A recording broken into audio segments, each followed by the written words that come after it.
হ্যাঁ, চাঁদ দেখে বলতেছো আয় আয় চাঁদ মামা টিপ দিয়ে যা। এটা তোমাকে কে শিখাইছে মাম্মা? আয় আয় চাঁদ মামা টিপ দিয়ে যা, কে শিখাইছে এটা?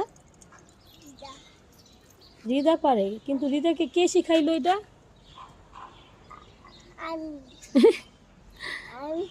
তুমি শিখেছো? তোমাকে মা শিখাইছে?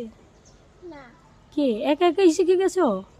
সাবাস সাবাস। এই সুন্দর জামাটা তোমাকে কে বানাই দিল? মা সেলাই করে দিছে।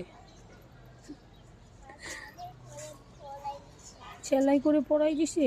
তোমাকে কিন্তু সুন্দর লাগছে, মাশাআল্লাহ।